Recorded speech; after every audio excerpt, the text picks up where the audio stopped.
powerful posse, and welcome back to Purple RX. It is your girl Renata, your friendly and resourceful PharmD, here to help you navigate this whole health and wellness world and to figure out what is for you, because not everything is for you and you aren't for everything. So you know what today is. Today is Weed Wednesdays, and on Weed Wednesdays we go through anything that has to do with weed, cannabis.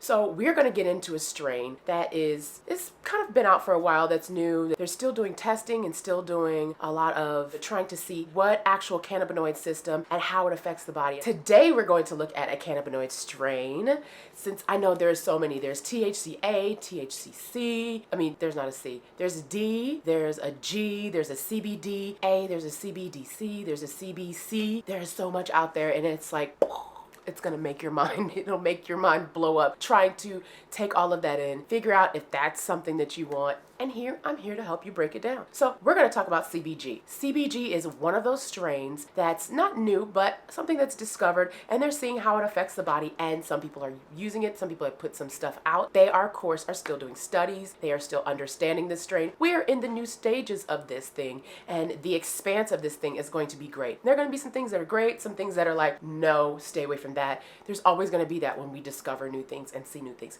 Well, let's get into CBG. CBG is one of those minor cannabinoids that is usually less than 1% is in most strains. So you're not going to have to get a lot. But how do you get a lot out of certain things? There's always going to have to be an extraction or shorten the length of growth. In so many ways you can do that. Well, cannabis plants usually produce CBGA. So that is usually the precursor to the three main cannabinoid lines, which is THCA, CBDA, and CBCA. Enzymes within the cannabis turn CBGA into either THCA or CBDA. Those are the two major ones really that it turns into most of the time. And they're activated through light or heat to create THC or CBD. More THC means less CBG, or in turn, which is less CBD. To get higher yields of CBG, what are we going to have to do? A breeder is going to have to either experiment with genetic manipulation or crossbreeding, which, get it, I'm not for, but genetic manipulation and crossbreeding can be something different. Crossbreeding can naturally happen and occur in nature sometimes. Sometimes when you just drop two plants in the soil and they grow together, it can just naturally, that can be a natural crossbreeding. Or you can also extract higher levels from budding plants. So by basically pinpointing an optimum extraction time. So optimum extraction time to get CBG is usually 6 to 8 weeks of the flowering cycle. There is one out there right now, which is Bediol. I hope I'm saying that right.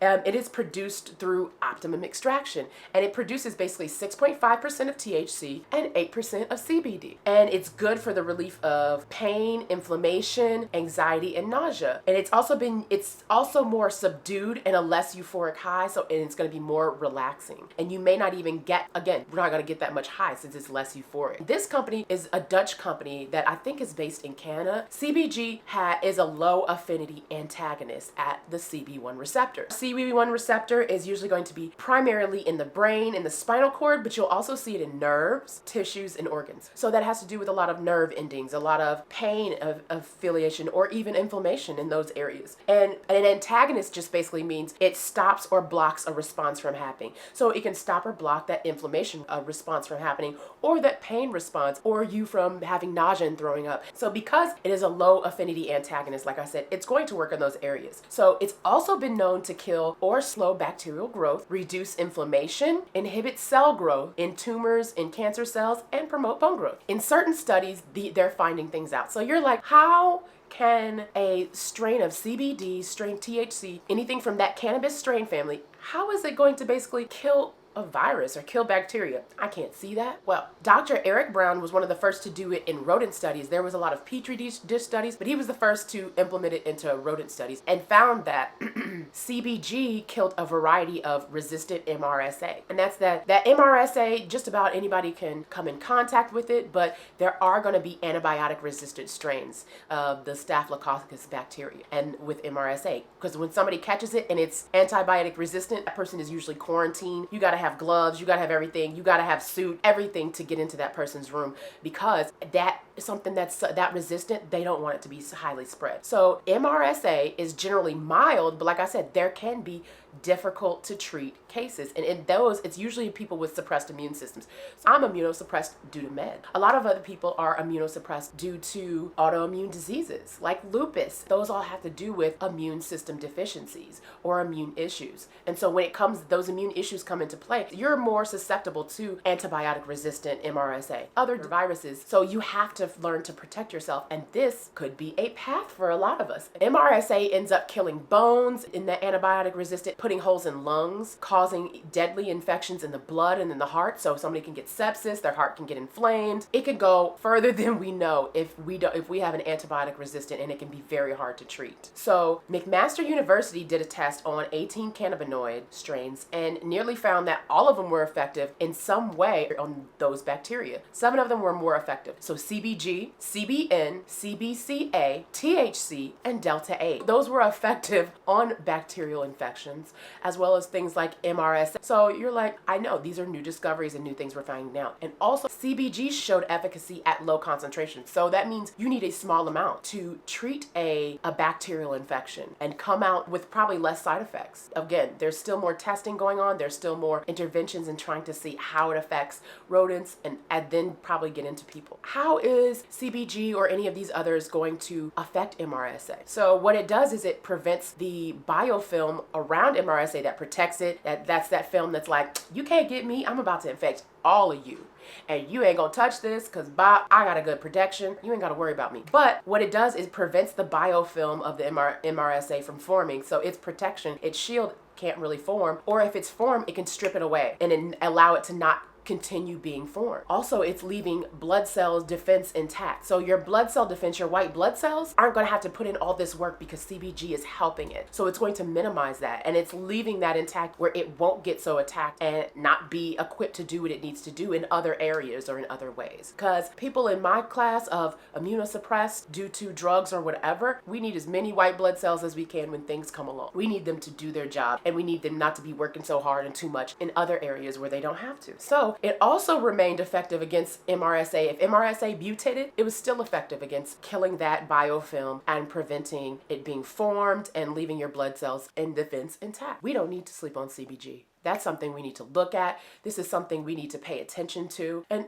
again, this is something that you can see is maybe is this an option for me? And as they do more studies and we have more understanding of it, this may be something that's effective and a great treatment. So how else is CBG effective? Well, it's effective in treating glaucoma. It decreases that intraocular pressure. It's powerful vasodilator. So basically it widens that blood vessel to decrease blood pressure. It's neuroprotective. It has very neuroprotective effects. So that means your brain, a lot of your brain, it's going to protect that. It decreases inflammation, usually due to inflammatory bowel disease. It's shown to protect neurons in mice with Huntington disease. It's also been shown to block the receptors that cause cancer cell growth. And in mice, it's inhibited the growth of colorectal cancer cells. We can't sleep on all these different strains and not look at these as options for treatment or for help. And we've been doing that for so long. It was a very effective appetite stimulant in rats with a non-psychoactive effect. So a lot of them weren't like, oh, loopy. It can be used for just about anybody. I'm not going to say everybody, but for a probably more mass that aren't willing to take those psychoactive effects. Those people that aren't able to eat, they're having a hard time taking that, it's going to help those people. As well as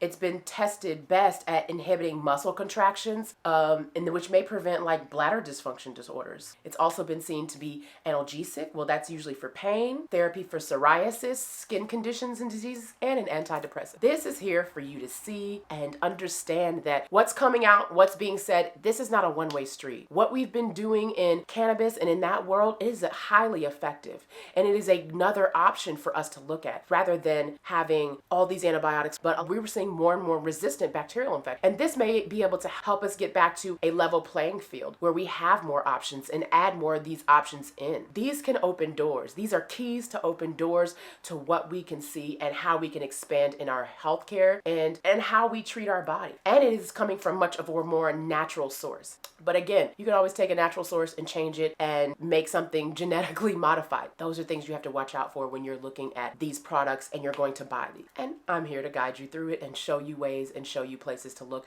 and words to look for. Remember, genetically modified, you don't want to look for. Extracted, taking extraction time, that's okay, because that just means it's cutting a growth time short to allow you to get the most out of that product or more out of that plant. And sometimes that's great with plants to get the production, just like bananas. The earlier you get them and cut them off, the less ripe you get them, the less unripe you get them, you're going to get a lot more benefits than a different starch in regular bananas. Then as they become more ripe, your effects are going to be different. So we have to think of it along these lines. Now it's getting back to agriculture and the way we look at things and how that can affect us. So I hope this information helped you to make a decision of how you look at something, how you look at cannabis and the effects of cannabis it can have on your body and how it can help our society in a different way. So I thank you guys for coming to visit me at another Weed Wednesdays. Please like, share, subscribe, help your sister out so that we can get to another place and get this information out to people so that they can understand what this whole cannabis world is about. It's not just about getting high, it's something deeper, and we need to look into that. Thank you guys. You guys have a wonderful Wednesday.